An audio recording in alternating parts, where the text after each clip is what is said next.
Sup, you beautiful bastards? Welcome back to the Philip DeFranco Show. Hit that like button if you want me to punch you in the throat, you weirdo, and let's just jump into it. Hey, y'all, the first thing we're gonna talk about is today is Valentine's Day, the worst fucking holiday ever. A day that really at the core of it is just adding unnecessary pressure onto relationships for the sole purpose of consumerism, getting money out of your pockets into the pockets of big companies that celebrate it for you. And it's actually a day that's evolved to also incorporate single people over the last decade or two, not because they want you to actually be a whole human being and not feel sad and shameful, but because they knew they couldn't wring you of money as well. Also, I do preemptively want to say I don't have this opinion because I fucked up Valentine's. Like, me and my wife both think it's a stupid holiday. So one, if you're in a relationship and you really care about Valentine's Day, please rethink some things. But also two, if you are out of a relationship and it's Valentine's Day, please don't feel bad. You know this in your head, but sometimes you get too lonely. The quality of a relationship is more important than the existence of it. But also, in relation to the first story, if you are out of a relationship right now, or you just really hate your ex, the ATF would like to have a word with you. And that's because today, the Bureau of Alcohol, Tobacco, Firearms, and Explosives put out the word, Valentine's Day can still be fun even if you broke up. Do you have information about a former or current partner involved in illegal gun activity? Let us know and we will make sure it's a Valentine's Day to remember. Which in response to that, I just have to say, one, it really feels like they missed out on the jingle, if he called you a bitch, it's time to snitch. But also, two, has resulted in a ton of backlash against the ATF, with a good number of people arguing that the ATF is basically encouraging people to swap their exes and could result in false reporting, with a number of people bringing up ATF fuck-ups that have resulted in dead animals and people, with some using this as an opportunity to say that the ATF should be abolished. But also, notably here, the ATF's not the only one using this strategy, with examples of this popping up on the more local level, like the Nash Sheriff's Office in North Carolina making a post encouraging people to rat on their ex-partners with outstanding warrants this Valentine's Day. But yeah, I guess the main thing with this story is Happy Valentine's Day. And then let's talk about one of the most talked about things, one of the most requested stories. And what I'm talking about here is over the weekend, I think a lot of us were just like,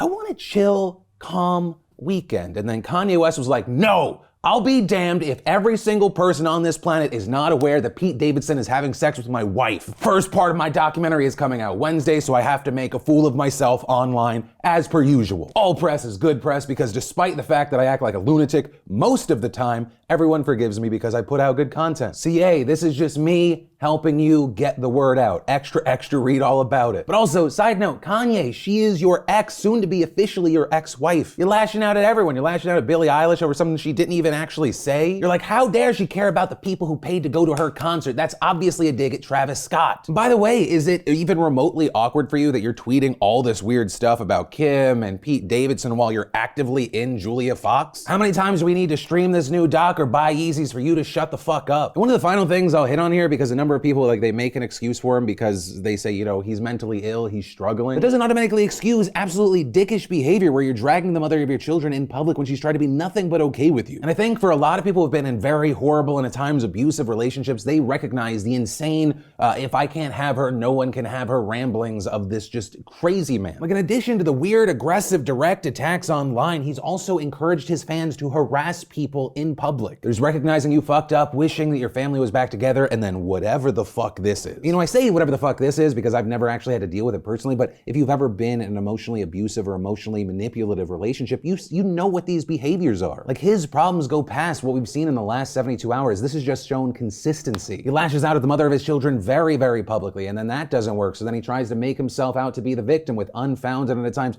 obviously false things, and then that doesn't work. And then all of a sudden he goes after the people around her, and then that doesn't work. And then it's all, baby, I love you, I care about my family, I'm sending you a truck full of roses today. Baby, let's just act like I didn't try to weaponize my audience of millions against you in an attempt to also alienate everyone around you. But ultimately, that's where I'll leave it, and it's Kanye West. He has an undying amount of support out there, and so what I would even maybe end on if I was talking to one of his supporters, if Kanye was pulling this shit with your sister or your daughter or someone you care deeply about, but he wasn't the guy that gave you 808s and heartbreak, like, would you be defending him this hard, or would you be like, man, how is there not a restraining order yet? But hey, that's a story, my opinion. Whether you agree with me or not, I'd love to hear from you in those comments down below. And then let's talk about the trucker protests that have taken over Canada's capital, officially entering their third week, and there are no signs of things dying down anytime soon. Or as we talked about before, what's been described as the Freedom Convoy protests initially started over a rule change by Canada and the US that required foreign truckers entering the country to be fully vaccinated against COVID or submit to testing and quarantines. But since then, the movement movements become a broader demonstration against Canada's COVID-19 policies and spread to other parts of the country. And with all of this, yesterday we got a major update that Canadian law enforcement officials had finally reopened a major international bridge that the protesters had blockaded for nearly a week, stopping traffic and millions of dollars in trade a day, with the authorities announcing that the Ambassador Bridge, which connects Ontario to Detroit, had been cleared following several arrests. And while many have hailed this as a win against the truckers, numerous roadblocks remain. Literally. In terms of the border, disruptions have still continued at essential crossings, including one that connects Alberta to Montana and British Columbia to Washington State. Meanwhile, in Ottawa, major disruptions have remained as the truckers continue to block traffic, taking over residential streets and cutting off access to key government institutions, including Canada's Parliament, Supreme Court, and the Prime Minister's office. Both local and provincial officials declared states of emergencies, with authorities referring to the blockade as a siege and an illegal occupation that has moved beyond the boundaries of peaceful protests. But despite that, law enforcement officials have made very few arrests, and police presence has been described by reporters as all but invisible, with some reports describing police just largely standing by, even as people seem to be openly violating laws in front of them, which may be part of the reason we've now seen thousands of counter-protesters whose lives have been disrupted by the truckers taking to the street to demand that they leave. With the report saying some counter-protesters have also been blaring what's been described as pro-LGBTQ+ cowboy metal songs to disrupt communications between the truckers. Meanwhile, it appears that some are trying to use different methods to try and interfere with the protests. Like just this morning, we saw reports that the crowdfunding site used to raise millions of dollars for the Freedom Convoy was offline after being disabled in a possible hack. And an absolutely monumental news, right as we were finishing up today's show, we saw reports that Prime Minister Justin Trudeau has officially invoked the Emergencies Act, which, as the New York Times explains, would allow him to effectively override civil liberties in the name of restoring public order, with that including banning public assemblies or restricting travel to and from specific areas. But also a big thing to hit on is that these protests have now extended beyond the Canadian borders. Over the weekend, demonstrations inspired by the Canadian truckers took place in multiple countries, including France, Australia, and New Zealand, with the protests also appearing to spread in the US as well, with rallies taking place in New York and Alaska. There were also concerns that the protesters were actually going to disrupt the Super Bowl after Senator Rand Paul told truckers to go, quote, clog things up at the event. But ultimately, only a small group gathered in front of SoFi, with the LA County Sheriff's Office saying that the gathering was peaceful. But ultimately, that is where we are with this story right now. We're going to keep our eyes on it, but right now it does appear clear that this is far from over. But from that, I want to take a second to thank the fantastic sponsor of today's show, NordVPN, or more specifically, nordvpn.com/Phil. Y'all know I've been a Nord customer for years, and if you still haven't checked them out by now, this may be the month for you. February is where you will find the best deals for NordVPN, but only through YouTube. Or you don't want to take a risk when using public servers, and with so many people working remotely, many in public places, you can have some peace of mind when you're using a VPN. Nord has strict no logs policy, meaning that they don't track, collect, or share your private data like some of those other VPN providers. Not to mention that one account lets you connect and secure up to 6 devices in any combination, so you can protect yourself and a loved one or two. So take advantage of an exclusive deal to celebrate Nord's 10-year anniversary and head on over to nordvpn.com/Phil right now, because every purchase of a 2-year plan gets you 1 additional month for free and a surprise gift. So what are you waiting for? That's nordvpn.com/Phil, and it's all risk-free with Nord's 30-day money-back guarantee. And then in the less concerning of the 2 Russia stories we're going to talk about today, let's talk about the Olympics, which is a thing that is still happening, I'm told. Honestly, if it wasn't for this story and random clips popping up on my TikTok For You page now and then, I would not have known that it was happening this year. But as some of you may have heard last Wednesday, something happened with a Russian Olympian we've never seen before. They tested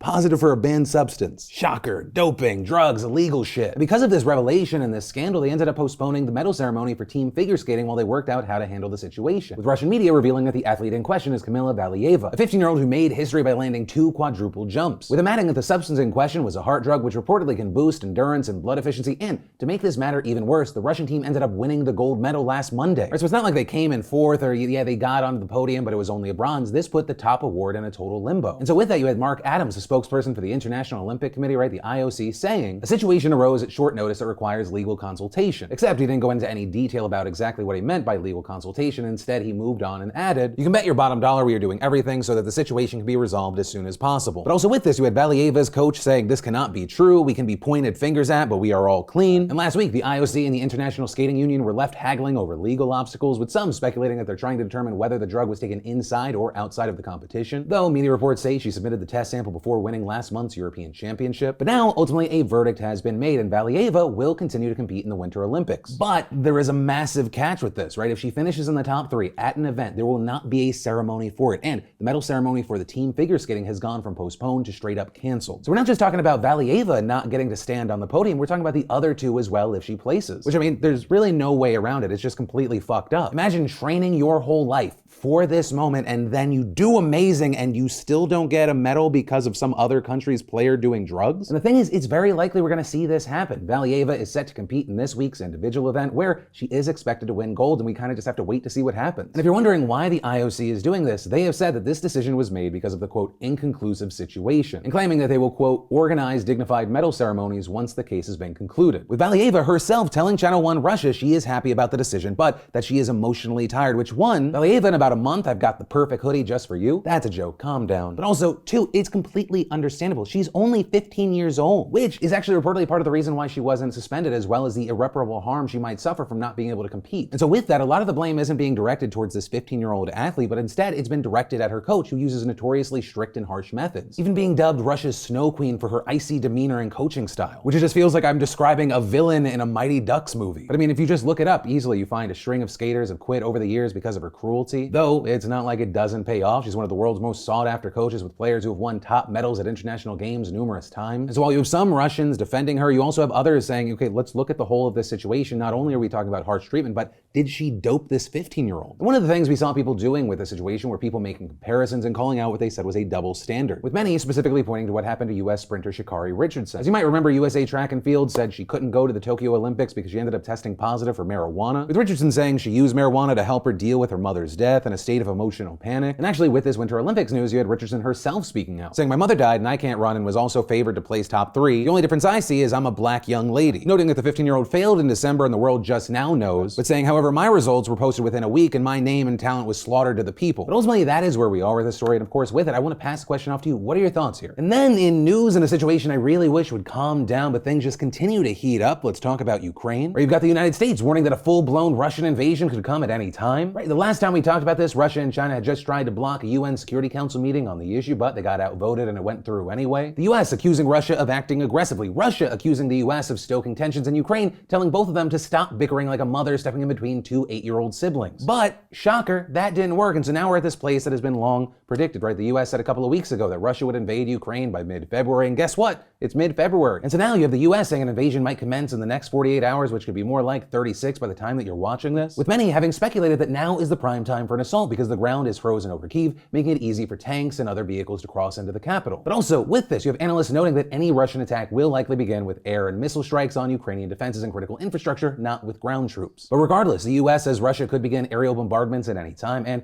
more than a dozen nations have warned their citizens to evacuate Ukraine. At the same time, you've got Poland and other neighboring countries preparing to accept Ukrainian refugees as war looks more likely. Britain's prime minister chiming in saying Europe is on the edge of a precipice, but there is still time for Putin to step back, with some saying that is a possibility if Russia moves forward with good faith, but Putin and good faith don't really seem to go hand in hand, but you do have Russia's foreign minister advising Putin to continue negotiations with the US and its allies in a meeting on Monday, with Putin reportedly asking if it still makes sense to continue diplomatic efforts after the US rejected Russia's main security demands, with the foreign minister reportedly replying that the talks haven't been exhausted yet and adding that the US has offered to negotiate limits on missile deployments in Europe, military exercises, and other measures. You also have Joe Biden saying diplomacy is still an option, and of course Ukraine is very eager to avoid war, calling on Russia to engage in dialogue within the next 48 hours to explain the buildup of around 130,000 Russian troops along their border, even floating a pretty huge concession on Sunday with its ambassador to Britain telling the BBC Ukraine that it might drop its ambition to join NATO because it's being blackmailed, explaining what I'm saying here is that we are flexible, trying to find the best way out. If we have to go through some serious concessions, that's something we might do. But then today you had the ambassador backpedaling, saying that while many concessions are still on the table, potential NATO membership is not one of them. And Ukrainian President Zelensky also backpedaling, with one of his senior officials saying an earlier statement that he made that he heard Russia would invade by Wednesday was meant ironically. You also had the German chancellor meeting with Zelensky today for the first time since coming to office in December and planning to meet with Putin on Tuesday as well. Germany declining to send weapons to Ukraine, but promising tough responses and sanctions if Russia attacks. And another angle to this that not many are considering is the impact on Ukrainian domestic politics. Right now, Zelensky is taking a big hit in his popular support, with many people feeling like he failed on his promise to lower tensions with Russia when he was elected back in 2019. And the incumbent that he defeated back then has also returned to the country as well to stir up opposition. Plus, British intelligence claimed last month that Putin is seeking to overthrow Zelensky's government and replace him with a pro-Russian politician. And amid all these moving pieces, the chaos, you got world leaders scrambling to prepare for war, you have Zelensky himself running around trying to put out fires, telling everyone to not